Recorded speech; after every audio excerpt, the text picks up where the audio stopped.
नमस्कार आचार्य जी। एक तो मेरी हार्ट बीट बढ़ जाती है आपके सामने बैठ के।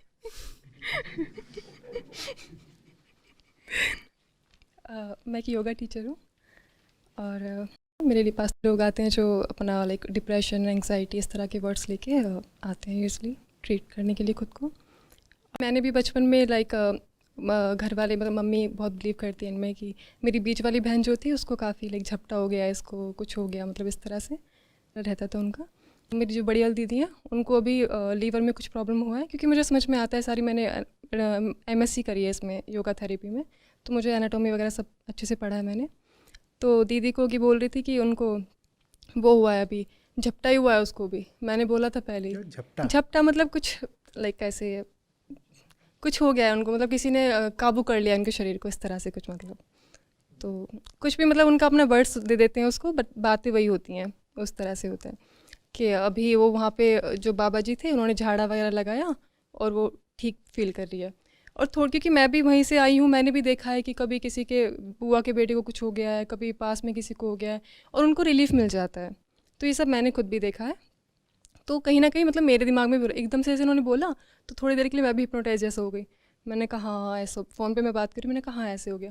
फिर सडनली मुझे आपका ख्याल आया, मैं तो आचार्य जी को सुनती हूँ, मैं फिर वापस आई।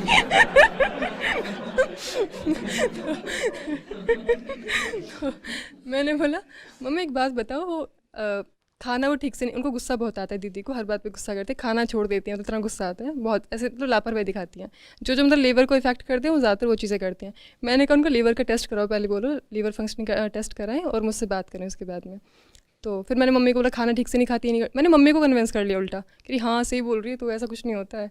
तो मतलब लाइक बातें ही होती है जो कन्विंस सामने वाले को कर लेती है। हमें बचपन से सिखाते आ रहे हो कि ऐसी ऐसी चीज़ें होती हैं, हमने मान ली क्योंकि हमने तर्क नहीं किया आपसे, तो हमें समझ में आ गई वो। अपब्रिंगिंग मेरी ऐसी है, तो मेरा भी बहुत मन करता है कि चलो मान लो इन चीज़ों को। जैसे अभी मैं मेरठ में थी, मेरे अंकल का घर है वहाँ पे, तो मेरी भाभी और उनका छोटा बेबी है, वो ऐसे बाहर गए रोड पे और एक नाला होता है ना, नाले पे बच्चा गिर गया, उसको बहुत ज़्यादा चोट लग गई। तो वहाँ पे हमारे घर में जो काम, वहाँ पे हम कपड़ों का बिजनेस करते हैं, तो वहाँ पे जो काम करने वाली एक लड़की आती है, उन्होंने, वो पंडित फैमिली से बिलोंग करती हैं, तो उन्होंने ऐसे नाचना स्टार्ट कर दिया कि क्या मतलब उनके ऊपर कुछ बुआ हुआ आती हैं कुछ ऐसे करके, मतलब एंड उसको, तो उसको बाहर क्यों लेके गई थी, ये क्यों किया था। प्रश्न पर है। तो ये चीज़ें कर, मतलब हाँ मुझे शायद डायरेक्ट बात करनी आती नहीं, मैं थोड़ा ज़्यादा बात करती हूँ। ठीक है, बताइए। ठीक है हाँ। तो आपने बोला था कि जो ये ऐसे होता है ना जिनको कुछ मतलब वीक फील करते हैं अपने आप में, आप खुद को एक्सप्रेस नहीं कर पाते एक तरह से, तो वही लोग ज़्यादा इन चीज़ों में पड़ते हैं।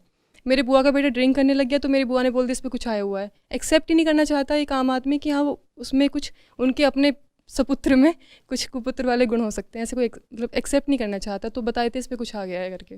तो सारी चीज़ें वैसे ही चल रही हैं, मतलब कनेक्ट होती आ रही हैं। कनेक्ट इसलिए कर पा रही हूँ, जैसे सर ने बोला कि शिक्षाएँ हैं उनको मैं अपने तरीके से थोड़ा सा ले रही हूँ और समझाने की कोशिश कर रही हूँ। जैसे मैंने हमारे यहाँ भजन सेशन भी होते हैं, तो उसमें थोड़ा सा कबीर जी के भजन डालना और बुल्ले शाह जी को थोड़ा सा उस पर मतलब उनके बारे में थोड़ा बताना, तो वो सारी चीज़ें ऐड करना शुरू कर दिया है। और उस पर क्योंकि पढ़े लिखे बच्चे आते हैं थोड़ा सा, तो उस पर तर्क भी करते हैं, दीदी अच्छा ये ऐसे कैसे होता है, क्योंकि उन्होंने सुरा बचपन से कुछ और सुना है उन्होंने उन चीज़ों के बारे में, फिर मैं उनको एक अलग चीज़ बता रही होती हूँ। तो लेकिन उनको अच्छा लगता है, वो कनेक्ट कर पाते हैं उस चीज़ से कि हमने तो पहले ऐसा कभी सुना ही नहीं, कभी सोचा भी नहीं था कि ऐसा कुछ होगा। उस तरह से रिलेट कि हाँ आगे जाके कुछ शिक्षा ऐसे हो सकती है। मैं इससे सहमत हूँ, ये बिल्कुल होना चाहिए। जो जिस परिवेश में है, जिस जगह पर है, उस जगह जो भाषा चलती है और जो जो तरीके चलते हैं, उन तरीक़ों को अपनाया जाना चाहिए, लेकिन लक्ष्य साफ होना चाहिए कि इन तरीक़ों से लेकर इन तक विशुद्ध अध्यात्म आना है। बाकी हर जगह के लोग अलग हैं और पृष्ठभूमियाँ भिन्न भिन्न हैं, तो वो जिम्मेदारी सबकी उपयोग में है। जो लोग इनमें नहीं भी हैं वो भी सामाजिक लोग ही तो हैं ना। ठीक है, आप लोग सैकड़ों हज़ारों लोगों से बात करते हैं, पर बाकी लोग 10 20 50 लोगों से तो बात करते ही हैं ना। तो वो सबकी जिम्मेदारी है कि किसी तरीके से एक सही सामाजिक माहौल बनाया जाए। नहीं तो वो नहीं हो पाएगा कि आप सोचें कि चारों तरफ कीचड़ उछल रहा होगा और आपका दामन साफ रह जाएगा, चारों तरफ आग लगी होगी और आपका घर बच जाएगा, ऐसा होने नहीं वाला है। अब जो स्थिति आ गई है उसमें निष्पक्ष होने जैसा कुछ नहीं है। हर किसी को एक सक्रिय कार्यकर्ता बनना पड़ेगा अपने अपने तल पर। जो 10 लोगों से बात कर सकता है वो 10 से करे, 100 वाला 100 से, 10,000 वाला 10,000 से, क्योंकि असर सब पे पड़ना है। और ये जिस तरीके की अब चीज़ सदा से रही है और अब और बढ़ती जा रही है दुर्भाग्यवश, ये किसी को छोड़ने नहीं वाली, किसी को नहीं छोड़ने वाली। ये मेन स्ट्रीम बन जाएगी, ये पॉपुलर कल्चर बन जाएगी। बताओ आप कैसे बचे रह जाओगे? आपके बच्चे स्कूल तो जाएंगे ना, आप उन्हें कैसे बचा लोगे? स्कूल में फंसेंगे वो। आपके बच्चे मोबाइल तो रखेंगे ना, टीवी तो देखेंगे ना, क्या आप उनको पूरी तरह मोबाइल से या टीवी से हटा पाओगे? क्या आप उन पे 24 घंटे निगाह रख पाओगे? तो कैसे बचोगे? और ये मत सोचिएगा कि साहब ये तो अब 21वीं शताब्दी है, अब थोड़े ही अंधविश्वास फैलेगा। बिल्कुल भी इसमें आप निश्चित मत रहिएगा। ये जो भारत ने बात करी थी कि समय चक्रीय होता है, ये बहुत सोच समझ के कहा है। उसका मतलब समझते हो आप? उसका मतलब ये होता है कि हाँ, होगा सतयुग, उसके बाद भी आ जाता है कलयुग। माने अच्छी से अच्छी भी स्थिति हो, बोध का कितना भी प्रकाश हो, और बाहर विज्ञान और प्रौद्योगिकी ने आपको कितनी भी चीज़ें दे दी हों और ज्ञान दे दिया हो बाहरी, लेकिन उसके बाद भी ये संभव है कि भीतर अंधविश्वास और बढ़ जाए। लोगों को ताज्जुब होता है, लोग कहते हैं यार अब तो इंफॉर्मेशन टेक्नोलॉजी और नॉलेज का एज है, नॉलेज का युग है ये, इसमें थोड़ी अंधविश्वास बढ़ेगा। ऐसा कुछ भी नहीं है, ऐसा कुछ नहीं है। आप बिल्कुल आश्चर्य के लिए तैयार रहें, झटका लगने ही वाला है। आप पाएंगे कि अच्छे खासे पढ़े पढ़े लोग बड़ी बड़ी तादादों में भयानक रूप से अंधविश्वासी होते जा रहे हैं।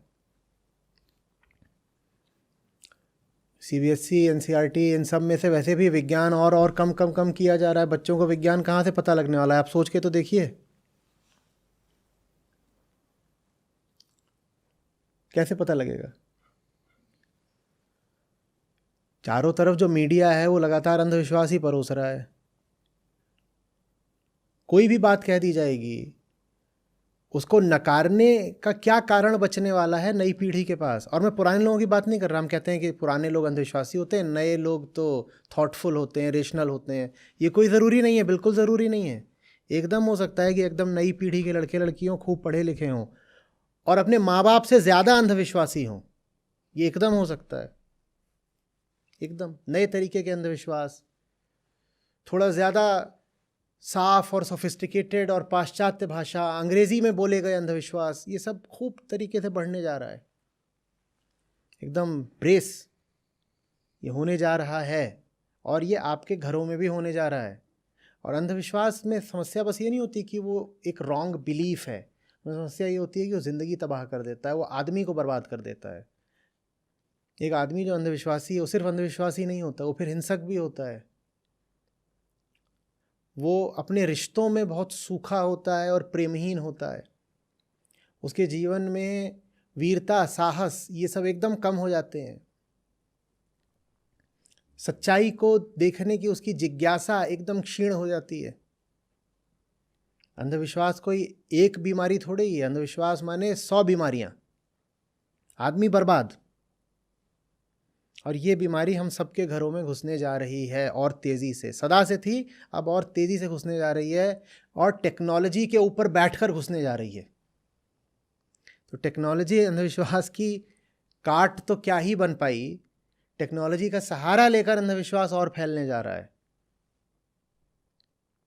तो सबको सक्रिय होना पड़ेगा। आप अभी ये नहीं कह सकते कि मैं तो साहब किनारे पर बैठा हूँ।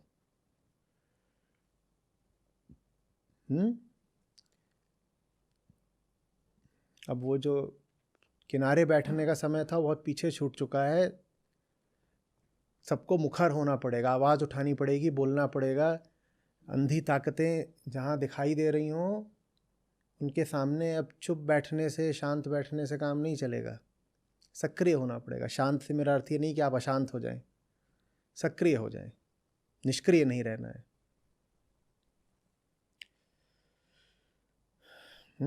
करना पड़ेगा, बोलना पड़ेगा। जो जिस तरीके से और जितने क्षेत्र में जितने लोगों के साथ सक्रिय हो सकता है, जिन माध्यमों से सक्रिय हो सकता है, सबको अपना अधिकतम देना पड़ेगा। ठीक है, नहीं तो झटका लगेगा, भारी झटका लगेगा। घर का एक सदस्य ही इन चक्करों में पड़ जाए तो पूरे घर का क्या होगा ये बताइए। पूरा घर ही फंसा हो आवश्यक नहीं है। घर में 6 सदस्य हैं, 6 में से एक भी अगर ऐसा हो गया तो बताओ क्या होगा घर का, बोलो। और स्वास्थ्य लाने में श्रम करना पड़ता है, बीमारी अपने आप फैलती है। आप लोग अपना RT-PCR वगैरह करा के आए हैं। कोविड आपकी मेहनतों से तो आपको नहीं लगता ना कि बहुत मेहनत कर रहे हो कहीं से लगे, लेकिन लग जाएगा तो फिर स्वस्थ होने के लिए मेहनत करनी पड़ती है। अंधविश्वास भी ऐसी चीज़ है, वो अपने आप आकर के लगता है और लग गया तो फिर छुटाना मुश्किल होता है। वो तो एक डर है ना, और बोल दिया जाता है कि कुछ होता है, हम मानते हैं कि होता है, बताओ तुम कैसे डिस्प्रूव करोगे। वो कह रहा है हम मानते हैं कि होता है, हमारी मान्यता है। आप उसकी मान्यता को कैसे खारिज कर पाओगे? जिसको ये रोग लग गया उसको बचाना बड़ा मुश्किल है। भाई कोई चीज़ आपके सामने मेज पर रख दी जाए और कहा जाए कि मुझे कोई यहाँ पे रख दे और बोले कि ये जो इसके भीतर द्रव्य है इसका तापमान 100 डिग्री है, मैं उसकी बात को झूठा प्रमाणित कर सकता हूँ इसमें थर्मोमीटर डालकर, ठीक है। पर आपसे कह दिया जाए यहाँ हवा में 3 तरह की आत्माएं घूम रही हैं, बताओ कैसे साबित करें कि आदमी झूठ बोल रहा है? या कि हाँ बिल्कुल, या कि वहाँ पे वो जो सज्जन उधर पीछे बैठे हुए हैं उनसे नेगेटिव एनर्जी आ रही है। कैसे साबित करोगे कि ये बात झूठ है? बताओ कैसे झूठ करोगे साबित? दिक्कत आ जाती है ना। तो जो एक बार इन चक्करों में फंस गया वो फंस गया। या कि फलाने तरीके की अंगूठी पहनने से व्यापार में लाभ हो जा रहा है, कैसे साबित करोगे कि ये बात झूठ है? अब वो उसने वो धारणा बना ली तो बना ली। या कि मैंने अंगूठी उतारी थी, देखो आज ही व्यापार में इतने का घाटा हो गया, देखा। कैसे साबित करोगे कि जो घाटा हुआ है वो अंगूठी उतारने से नहीं हुआ है? वो घाटा अलग है, अंगूठी उतारने की घटना अलग है। कैसे साबित करोगे कि इनमें आपस में कोई संबंध नहीं है? साबित कैसे करोगे? तो इसमें जो फॉल्सिफिकेशन होता है, इसको झूठ साबित करना, वो बड़ा कठिन होता है, बहुत मुश्किल होता है। और खेल ऐसे चलता है कि अच्छा 99% जो कहा जा रहा है कि ये सब झूठ है, मान लिया कि 99% झूठ है। आम आदमी का जो तर्क उठता है ना, वो ये उठता है कि हो सकता है कि ये सब अंधविश्वास वाली बातें हैं, जादू टोना भूत प्रेत, ये सब हो सकता है 99% झूठ भी होती हों, पर अगर ये बातें 1% भी सच हैं तो रिस्क कौन ले? अगर ये बातें 1% भी सच हैं तो हम खतरा क्यों उठाएं? ये हमारा तर्क रहता है ना। मेरा क्या जाता है, उन्होंने बोला है कि ये फलाना पानी पी लो इससे तुम्हारा भला होगा, मैं पी लेता हूं, मेरा नुकसान क्या हुआ? यही तर्क दिया जाता है ना। तुम कर लो ना जो वो कह रहे हैं, तुम्हारा नुकसान क्या हो जाएगा? और आपको ये समझाना बड़ा मुश्किल हो जाएगा कि नुकसान क्या हो जाएगा। नुकसान भयानक है, लेकिन आप समझा नहीं पाओगे क्या नुकसान हो जाएगा। अगर वो जो आपको कहा जा रहा है कि अभिमंत्रित जल है, जल को अभिमंत्रित किया जा सकता है। जल में मैं कुछ खास कर दूंगा, वो खास जल बन जाता है। अभी जल तुम पियो, तुम्हारा कल्याण होगा वत्स। आपको समझाना मुश्किल हो जाएगा कि ये जल मैं क्यों नहीं पीऊँगा। आपसे कहा जाएगा पंगे क्यों ले रहे हो, सब पी रहे हैं तुम भी पी लो, अपना काम करो आगे जो कि करना है। आगे के काम के लिए बाबा जी थोड़ी रोक रहे हैं तुमको, बस वो तुमको जल दे रहे हैं, जल पी लो, आगे अपना काम करते रहो। और आपको लगता है तर्क तो बिल्कुल ठीक है। नहीं, आपने सिर्फ वो जल नहीं पिया है, आपका आगे का काम भी खराब हुआ है, क्योंकि वो जल पी करके आप इंसान दूसरे हो गए हो। इसलिए नहीं कि जल अभिमंत्रित है, इसलिए कि अब आपने झूठ के आगे सर झुका दिया। सर झुका दिया ना, अब आगे भी सर झुकाए झुकाए ही जाओगे। उस जल का प्रभाव अब तुम पर आगे भी रहेगा, वहां पर मत झुकाओ सर अपना। और जिसने झुका दिया उसके लिए फिर उठाना, सर दोबारा उठाना, बड़ा मुश्किल हो जाता है। झूठ के आगे एक बार सर झुक गया तो अब वो झुका ही रहता है ज़िंदगी भर। आपके जीवन के जो निर्णय होते हैं उनको प्रभावित करता है। आप किसी से प्रेम करते थे, आप उसे विवाह नहीं कर सकते, आपको मंगली और शनिचरी और 50 तरीके की चीज़ें बोल दी गई हैं। बताइए ज़िंदगी तबाह हुई कि नहीं हुई? बोलिए। और घरों में ये खूब चलता है कि नहीं चलता है? मैं तो जानता भी नहीं हूँ, आप लोग आकर बताते हो, मेरे लिए ये ताज़ी सूचना रहती है। अच्छा ये भी होता है, अच्छा ये भी होता है, ऐसे होता है। और ये मत कह दिया करिए कि हमारा क्या जाता है, एडजस्ट कर लो ना। एडजस्ट नहीं, आवाज़ उठाना शुरू करें। जिस भी माध्यम पर आप सक्रिय हो सकते हैं उस पर सक्रिय होना शुरू करें। आप सोशल मीडिया पर हैं, आप देख रहे हैं आपके किसी दोस्त ने अंधविश्वासपूर्ण कोई पोस्ट डाल दी है, कम से कम उसको तो आप वहाँ सलाह दे सकते हैं ना। आप क्यों कहते हैं कि मेरा क्या? वो अगर अंधविश्वास में मर रहा है तो मेरा क्या? चलो किसी अनजाने आदमी को आप मत दो जवाब, पर अगर आपका जानकार है, परिचित है, रिश्तेदार है, दोस्त है, वो इस तरह की कोई चीज़ अगर लिख रहा है, कर रहा है, शेयर कर रहा है, व्हाट्सएप पे कर रहा है, यूट्यूब, फेसबुक, कहीं भी कर रहा है, ट्विटर पे कर रहा है, आप वहाँ पर तो जा करके उसको थोड़ा ज्ञान के 2 शब्द बोल सकते हैं कि नहीं बोल सकते हैं? तो ये करते क्यों नहीं है? अब चुप रहने का समय पीछे गया, उठना पड़ेगा। बात समझ रहे हो? ये लड़ाई देखिए बहुत दूर तक जानी है और ये हमारे अस्तित्व की लड़ाई है। ये कुछ पाने वगैरह की लड़ाई नहीं है, ये बचने की लड़ाई है। ये लड़ाई नहीं लड़ोगे तो समाप्त हो जाओगे।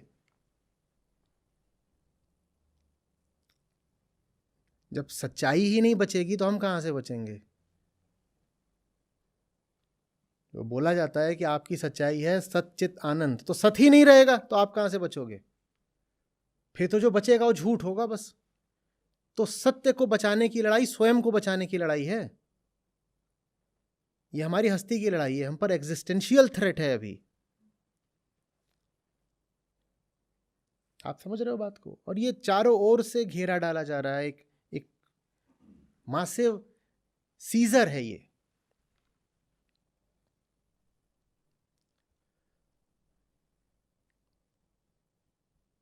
और यहाँ पर बात यहाँ तक आई तो कह रहा हूँ मैं भी जो काम कर रहा हूँ वो अकेले में बहुत और आगे तक नहीं ले जा पाऊँगा, क्योंकि अब मैं वहाँ पर आ गया हूँ जहाँ मेरी वजह से बहुत जगहों पर अलार्म बजने लगे हैं। मैं यहाँ तक आ पाया क्योंकि अंडर द राडार उड़ रहा था, उनको पता नहीं लगा कि मैं यहाँ तक आ रहा हूँ। पर अब मैं जहाँ तक आ गया हूँ, संस्था के काम का एक आकार हो गया है, अब वो नोटिस में आने लगा है। उससे लोगों को जो अंधेपन की ताकतें हैं उनको दिखने लगा है कि ये एक खतरनाक चीज़ है जो बड़ी हो रही है। आपकी संस्था जो वृद्धि ले रही है वो बहुतों के लिए और बहुत बड़ी बड़ी अंतर्राष्ट्रीय ताकतों के लिए खतरे की चीज़ है वो। तो यहाँ तक तो चलो मैं उसको ले आया चुपचाप, इसके आगे अब वो बहुत बहुत रुकावटें खड़ी करने वाले हैं, कर रहे हैं प्रतिदिन। तो इसके आगे का खेल मैं आगे अकेले तो नहीं खेल पाऊंगा।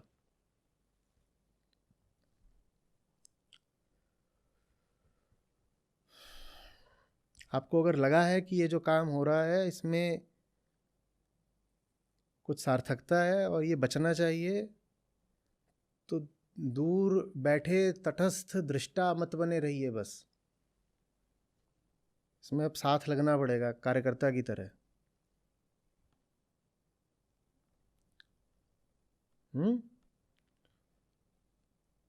ना श्रोता नहीं योद्धा।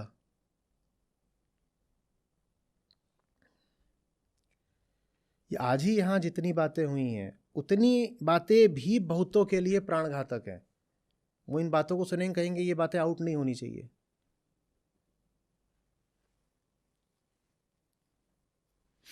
और अगर आउट हो रही हैं तो तुरंत कोई स्लैंडर कैंपेन चलाओ, इनको डिस्क्रेडिट करो, इनको बदनाम करो, कुछ भी बोलो, झूठ मूठ के आरोप लगाओ, ऐसा करो वैसा करो, ताकि लोग इनकी बात न सुने। ऐसा माहौल तैयार कर दो जिसमें इनकी विश्वसनीयता खत्म हो जाए, लोग इनको न सुने। क्योंकि अगर लोगों ने इनकी बात सुन ली तो हम कहीं के नहीं बचेंगे।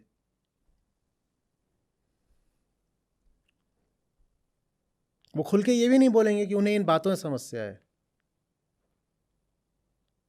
क्योंकि अगर साफ साफ बता दिया कि मैं ज्ञान की बात कर रहा हूँ, उन्हें ज्ञान से समस्या है, तो इससे उनकी पहचान सामने आ जाएगी ना कि तुम कौन हो जिसे ज्ञान से समस्या है। वो ये नहीं कहेंगे उन्हें ज्ञान से समस्या है, वो और 10 तरह के कैंपेन चलाएंगे और उन सब का जवाब ना मैं अकेले दे सकता हूँ, ना मुझे देना है, ना मुझे बहुत देने में रुचि है। ये जो काम है ये आपका है, ये पब्लिक डोमेन का है। जो कुछ भी मैं कर रहा हूँ आपको सौंपता चलता हूँ, ठीक है ना। ये जो बातचीत हो रही है ये मैं कोई रिकॉर्ड करके अपने कमरे में रख लूँगा क्या? वो सार्वजनिक कर दी जाएगी, वो सबके लिए। जाओ, ये दे दिया, अब ये जगत की संपत्ति हो गई। तुम इसे देखो, सुनो, डाउनलोड करो, समझना हो समझो, नहीं समझना नहीं समझो, ये तुम्हारी चीज़ हो गई अब। तो ये चीज़ आपकी है, आप तय करिए अब आपको इसका करना क्या है। जो भी मैं कुछ कर रहा हूँ और जहाँ तक इसको ले आया हूँ, ये आपकी चीज़ है और आप तय करिए आपको इसका क्या करना है। इस पर अगर आक्रमण हो रहा है तो आपके ऊपर हो रहा है, मेरे ऊपर नहीं हो रहा है। मैंने तो 5 साल पहले कह दिया था कि मुझे जितना काम करना था लगभग हो गया, मैं तो अब रिटायर भी हो सकता हूँ। अब तो जो मैं कर रहा हूँ वो एक तरह से बोनस है, अतिरिक्त है, कुछ अर्थ में अनावश्यक है, एक अर्थ में दोहराव भर है। नहीं तो जितनी बातें बोलनी थी वो तो बोली जा चुकी हैं। अब तो मैं और बस और ज़्यादा बोलता ही रहता हूँ यूं ही। जिंदा हो तो कुछ ना कुछ तो करोगे। तो चीज़ आपकी है, आपके सुपुर्द कर दी है, आपको दे दिया है। अब आप देखिए कि आपको उसका क्या करना है। मेरे भरोसे मत रहिएगा, मेरा काम पूरा हो चुका है, मैं निवृत्त हूँ।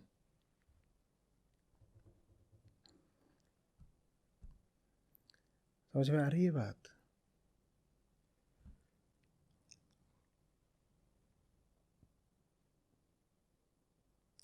सिर्फ ग्रामीण लोग ही नहीं भोले होते, शहरी लोग भी भोले होते हैं। आपको एकदम नहीं दिखाई पड़ रहा है कि अभी आपने जो बात कही है, उन्होंने जो बात कही है, वो बात जो कितनी खतरनाक है। ये बात जैसे ही पब्लिक डोमेन में पहुंचती है खलबली मच जाती है। मुझे थोड़ा और बोलना है। सर आपको 2 सालों से सुन रही हूँ और कभी बात नहीं हुई हमारी, मतलब पहली बार आपसे बात कर रही हूँ। मतलब आपने बोला ना अभी बहुत कुछ बोल चुका हूँ, मतलब मैंने सुना भी बहुत ही आपको। 2 महीने में बहुत सुन लिया था मैंने आपको। कुछ भी कर रही हूँ मतलब सुन ही रही हूँ कंटिन्यू आपको, क्लास के बाद में, क्लास से पहले, सोते हुए, कुछ भी करते हुए सुन रही हूँ। तो जब भी क्वेश्चन आते थे और बहुत किया, इस बार जाऊँगी तो ये पूछूंगी, हमेशा क्वेश्चन आता था। फिर जब तक जाने का नंबर आता तब तक क्वेश्चन हो जाता था, क्योंकि आपने बोल इतना रखा है और हर चीज़ समझा रखी है, हर तरह से समझा रखी है। तो कई बार डाउट भी आया कि फिर आपको सुनती थी, फिर से उसका आंसर मिल जाता था। तो हमेशा से चलता रहा था।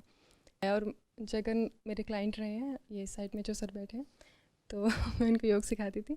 और उसी के बाद मैंने इनको मतलब आपको रेफ़र किया था कि लाइक आचार्य को सुनना स्टार्ट करें। तो इनसे भी मैं बात करी थी कि मुझे आचार्य से बात करने का बहुत मन होता है कि मतलब मैं मोह में आ गई हूँ क्या। थोड़ा मुझे ऐसे लग रहा था कि ऐसे गुरु, मतलब ऐसे मन करता है कि हाँ आपसे थोड़ा सा बात करी जाए। और इस बार बहुत मन भी था बात करने का, फिर भी लगा कि समय वेस्ट नहीं करूँगी, आपका बड़ा कीमती है, तो मैं बात नहीं करने वाली हूँ। तो मैंने डिसाइड किया था, पर अब पता नहीं कैसे हो गया और मैं यहाँ पे हूँ। चलिए बढ़िया हो गया, अच्छा हो गया। चलिए, नमस्ते सर।